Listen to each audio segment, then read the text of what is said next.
Yes sir. ನೀವು ಅದೇ ಖಾಸಗಿ ಆಗಿರ್ತಂದ್ರೆ ತಿಂಗಳಿಗೆ 15,000 20,000 ನಿಮಗೆ ಕೊಡೋಕ್ಕಾಗ್ತದಾ? ಇಲ್ಲ.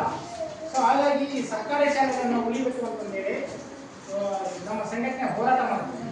ಸೊ ಇವತ್ತು ಹೋರಾಟ ಮಾಡೋದ್ರ ಜೊತೆಗೆ ನಾವು ಸ್ವಾಮೀಜಿಗಳಾಗಿ ಒಬ್ಬ ವಿದ್ವಾಂಸರಾಗಿ ಇವತ್ತು ಒಂದು ಹೋಮ ಮಾಡೋದು, ಆ ಸಮಸ್ಯೆ ಬಗೆಹರಲಿ ಅಂತಂದೇಳಿ ಆ ದೇವರಲ್ಲಿ ಪ್ರಾರ್ಥನೆ ಮಾಡ್ತೀವಿ. ಸೊ ಹೋಮ ಮಾಡಕ್ಕಂದ್ರೆ ಏನ್ ಬೇಕು? ಪೆಟ್ಟಿಗೆ ಬೇಕು, ಕುಂಡ ಬೇಕು. ಹೋಮ ಮಾಡೋದು ನೋಡಿರಲ್ಲ, ಯಾಗಗಳು ಇವೇ ನೋಡಿರಲ್ವಾ? ಬೆಳಿಗ್ಗೆ ಬಿಡ್ತಾ ಇರ್ತೈತಿ, ತುಪ್ಪ ಹಾಕ್ತಿರ್ತಾರ, ಬೇರೆ ಏನೇನೋ ಹಾಕ್ತಾರೆ. ಸೊ ಈ ಸ್ವಾಮೀಜಿಗಳು ಕೂಡ ಈಗ ಒಂದು ಹೋಮ ಮಾಡೋಣ. ಸೊ ಈ ಹೋಮ ಮಾಡ್ಬೇಕಂದ್ರೆ ಮುಖ್ಯವಾಗಿ ಗಂಧದ ಕಟ್ಟಿಗೆ ಬೇಕು.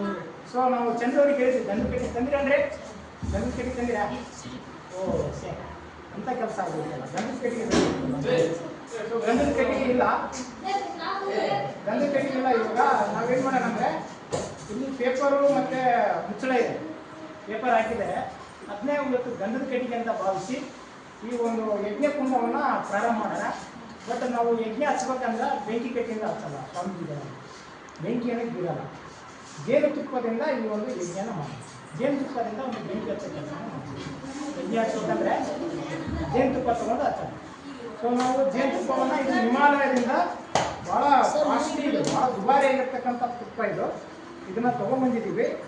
ಇದನ್ನು ಹಾಕೋದ್ರ ಮೂಲಕ ಇವತ್ತು ನಾವು ಯಜ್ಞೆಯನ್ನು ಪ್ರಾರಂಭ ಮಾಡೋಣ. ಸೊ ಇದು ಜೇನುತುಪ್ಪ ಹೌದಲ್ಲ ಅಂತ ಯಾರಾದ್ರೂ ಟೆಸ್ಟ್ ಮಾಡ್ತೀರಾ?